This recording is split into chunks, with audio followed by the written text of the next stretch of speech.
মোরলা মাছের ঝাল চচ্চড়ি দুর্দান্ত এই রেসিপি ভাতের সাথে অসাধারণ। মোরলা মাছের ঝালও খেয়েছেন, চচ্চড়িও খেয়েছেন, তবে এইভাবে একবার ঝাল চচ্চড়ি রান্না করে দেখুন, অসাধারণ খেতে লাগবে। গরম গরম ভাতের সাথে এই রেসিপিটা বানিয়ে নিলে আর কিছুই লাগবে না। বানানো একেবারেই সহজ। তো চলুন দেরি না করে রেসিপিটা দেখে নেওয়া যাক। নমস্কার বন্ধুরা, সোমার রান্নাঘরের আরও একটা নতুন পর্বে আপনাদের সবাইকে অনেক স্বাগত। আজকে দুর্দান্ত স্বাদের মোরলা মাছের ঝাল চচ্চড়ি রেসিপিটা করার জন্য আমি এখানে 250 গ্রাম মোরলা মাছ নিয়েছি। দেখুন, কেটে নিয়েছি। তবে মোরলা মাছের গায়ে খুব ছোট ছোট আঁশ থাকে, যেটা বটি বা চাকুর সাহায্যে ছাড়ানো যায় না। এইভাবে একটা ঝুড়ির মধ্যে নিয়ে যদি হালকা হাতে ডলে ডলে ধোয়া হয়, তাহলে কিন্তু খুব সহজেই আঁশগুলো ছেড়ে যাবে আর মাছগুলো একেবারে চকচকে হয়ে যাবে। একটু সময় নিয়ে হালকা হাতে ঘষতে হবে, খুব বেশি চেপে ঘষা যাবে না, যেহেতু মাছগুলো ছোট, তাহলে ভেঙে যেতে পারে। এভাবে হালকা হাতে একটু ঘষে নিতে হবে, খুব সহজেই আঁশগুলো বেরিয়ে যাবে আর মাছগুলো পুরো পরিষ্কার হয়ে যাবে। দর্শক বন্ধুরা, আজকের পুরো ভিডিওটা দেখুন, আশা করছি আপনাদের নিশ্চয়ই ভীষণ ভালো লাগবে। যদি ভালো লাগে অবশ্যই একটা লাইক করবেন, শেয়ার করবেন। ফেসবুক পেজ থেকে দেখে থাকলে পেজটাকে ফলো করবেন, ইউটিউব থেকে দেখে থাকলে এইরকমই ভিডিওগুলি পাওয়ার জন্য চ্যানেলটাকে সাবস্ক্রাইব করে সাথেই থাকবেন। বেল বাটনটা অল করে দিলে আমার দেওয়া যে কোনো রেসিপির আপডেট সবার আগে আপনাদের কাছে পৌঁছে যাবে। দেখুন, আমি এইভাবে মাছগুলোকে ঘষে ঘষে ভালোভাবে ধুয়ে নিয়েছি।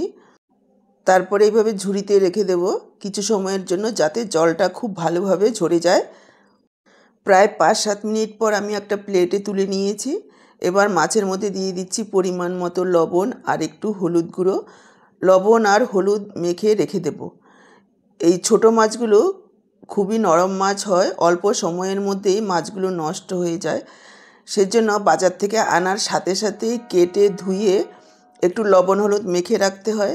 তাহলে অনেক সময় পরে রান্না করলেও মাছগুলো নরম হবে না, মাছগুলো একেবারেই টাটকা থেকে যাবে। দেখুন, লবণ আর হলুদ খুব ভালোভাবে মেখে নিয়েছি। এবার সাইডে রেখে দেব। আর এইভাবে যদি একটু লবণ হলুদ মেখে রেখে দেওয়া যায়, এতে করে মাছের ভেতরে লবণটাও ঢুকে যায়, মাছগুলো পরে খেতেও ভালো লাগে। এদিকে আমি নিয়েছি 2টো মিডিয়াম সাইজের আলু, খোসা ছাড়িয়ে জলে রেখেছি যাতে কালো না হয়ে যায়। নিয়েছি 2টো মিডিয়াম সাইজের পেঁয়াজ আর একটা টমেটো। এবার এগুলোকে কেটে নেব। আলু, পেঁয়াজ, টমেটো কেটে নিয়েছি। আর এদিকে একটা মিক্সচার জারে নিয়ে নিচ্ছি 1 চা চামচ কালো সর্ষে আর 1 চা চামচ হলুদ সর্ষে।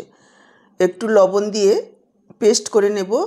প্রথমে শুকনো একটু ঘুরিয়ে নেব, তারপর জল দিয়ে পেস্টটা করব, তাহলে খুব সুন্দরভাবে পেস্টটা হবে। আপনারা চাইলে শিলনোড়াতেও বেটে নিতে পারেন।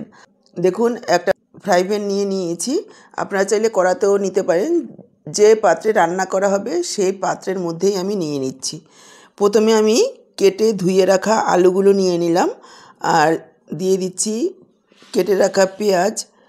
পেঁয়াজগুলোকে দেখুন এইভাবে একটু হাত দিয়ে ছাড়িয়ে দেব, যাতে ভালোভাবে ঝরঝরে হয়ে যায়। আর টমেটোগুলোকেও এভাবে একটু হাত দিয়ে চটকে দেব, যাতে নরম হয়ে যায়। দিয়ে দিচ্ছি থেতো করা রসুন। এখানে প্রায় 10-12 কোয়া রসুন একটু থেতো করে দিয়েছি। এভাবে থেতো করে দেবেন, এতে করে গন্ধটা খুব ভালো হবে। পেস্ট করার থেকে থেতো করে দিলেই ভালো হবে। এবার দিয়ে দিচ্ছি কিছু গুঁড়ো মশলা, 1/2 চা চামচ হলুদ গুঁড়ো, 1 চা চামচ জিরের গুঁড়ো, 1/2 চা চামচ দিয়ে দিচ্ছি লাল লঙ্কার গুঁড়ো। ঝালটা আপনারা নিজেদের পরিমাণ বুঝে দেবেন, তবে আমি এখানে একটু ঝাল ঝাল করব, সেজন্য 1/2 চা চামচ লাল লঙ্কার গুঁড়ো দিয়েছি, আবার কাঁচা লঙ্কাও যোগ করব। আর 1 চা চামচ দিয়ে দিলাম কাশ্মীরি লাল লঙ্কার গুঁড়ো, আর দিয়ে দিলাম প্রায় 5-6টা চেরা কাঁচা লঙ্কা। দিয়ে দিলাম পরিমাণ মতো লবণ। মাছের মধ্যেও আমরা লবণ হলুদ মেখে রেখেছি, সে কথা মাথায় রেখেই এখানে লবণটা যোগ করতে হবে। এবার খুব ভালোভাবে হাত দিয়ে একটু চটকে মেখে নেব, যাতে করে 50% নরম হয়ে যায়। সেভাবে সব কিছু একসঙ্গে ভালোভাবে মেখে নিতে হবে, এতে করে স্বাদ বাড়বে। দেখুন, খুব ভালোভাবে হাত দিয়ে চটকে মেখে নিয়েছি। এবার আমি লবণ হলুদ মেখে রাখা মাছগুলো এর মধ্যে দিয়ে দেব। মাছ দেওয়ার আগেই খুব ভালোভাবে মেখে নিতে হবে, মাছ দেওয়ার পর হালকা হাতে মাখতে হবে, তা না হলে কিন্তু মাছগুলো ভেঙে যাবে। মাছগুলো দেওয়ার পর দিয়ে দিলাম পেস্ট করে রাখা সর্ষে। সর্ষে যখন পেস্ট করবেন অবশ্যই বড় দানার সর্ষেটা দেওয়ার চেষ্টা করবেন, এতে করে আর তেতো হবে না। আর ছোট দানার রাই সর্ষেটা দিলে কিন্তু তেতো হতে পারে। সর্ষেটা দেওয়ার পর আরও একবার মেখে নিয়েছি। এবার আমি যোগ করে দেব সর্ষের তেল। এই রান্নাতে কিন্তু অবশ্যই সর্ষের তেল যোগ করবেন, এতে করে স্বাদটা ভালো হবে।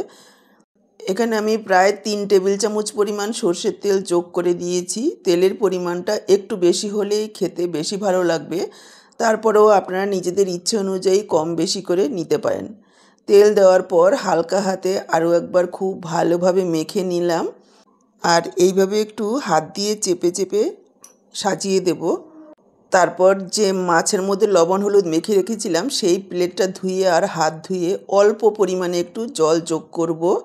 এই রান্নাতে কিন্তু কোনো রকম জল দেওয়া যাবে না, এই হাত ধোয়া অল্প পরিমাণে জলটা দিয়েই রান্নাটা করতে হবে। এটা কিন্তু কোনো রকম ঝোল হবে না, শুকনোই হবে। এবার হাতে যদি সময় থাকে তাহলে 10 থেকে 15 মিনিট এইভাবে রেখে দিতে পারেন, এতে করে মাছের টেস্ট বাড়বে। দেখুন প্রায় 15 মিনিট পর ফিরে এসেছি। গ্যাস অন করে ফ্রাই প্যানটা বসিয়ে ঢাকা দিয়ে দিলাম। প্রথমে 5 থেকে 6 মিনিট হাই ফ্লেমে এইভাবে রান্না করে নেব। 5-6 মিনিট পর ঢাকাটা তুলে হালকা হাতে একটু উল্টে দেব, যাতে চারিদিকটায় খুব ভালোভাবে রান্না হয়। দেখুন আমি এইভাবে উল্টে দিচ্ছি। খুব বেশি নাড়াচাড়া করা যাবে না, তাহলে মাছগুলো ভেঙে যাবে, যেহেতু কাঁচা মাছ রান্না। উল্টে দেওয়ার পর ঢাকা দিয়ে গ্যাসের ফ্লেমটাকে এই সময় একেবারে লোতে করে দিতে হবে। আর আরও 5-6 মিনিট ঢাকা দিয়ে রান্না করে নিতে হবে। এইভাবে ঢাকা দেওয়ার ফলে ভাপে যে জলটা বের হবে তাতে করেই আলু খুব সুন্দরভাবে সেদ্ধ হয়ে যাবে। আর মোরলা মাছ সেদ্ধ হতে খুব একটা বেশি সময় লাগে না। লো ফ্লেমে রেখেই রান্নাটা করবেন, তাহলে নিচের দিকটায় জল না থাকলেও একেবারে পোড়া লাগবে না, খুব সুন্দরভাবে ভাজা ভাজা হয়ে যাবে। দেখুন ঢাকা দিয়ে প্রায় 5-6 মিনিট রান্না করে নিয়েছি। আলুগুলো খুব সুন্দরভাবে সেদ্ধ হয়ে গেছে, আর মাছের উপর নিচ দুটো পিঠই খুব সুন্দরভাবে ভাজা ভাজা হয়ে গেছে। এবার আমি উপর থেকে কিছু কাঁচা ফ্রেশ ধনেপাতা কুচি যোগ করে দিলাম। ধনেপাতাটা দেওয়ার পর কোনো রকম নাড়াচাড়া করব না, এভাবে ঢাকা দিয়ে 5 মিনিট রেখে দেব, যাতে ধনেপাতার গন্ধটা খুব ভালোভাবে মিশে যায়। 5 মিনিট পর দেখুন ঢাকাটা তুলেছি, দেখেই বুঝতে পারছেন যে কতটা লোভনীয় হয়েছে দেখতে, খেতেও অসম্ভব সুন্দর হয়। এইভাবে কোনো রকম ঝামেলা ছাড়া হাতে মেখে মোরলা মাছের চচ্চড়ি একবার বানিয়ে খেয়ে দেখুন।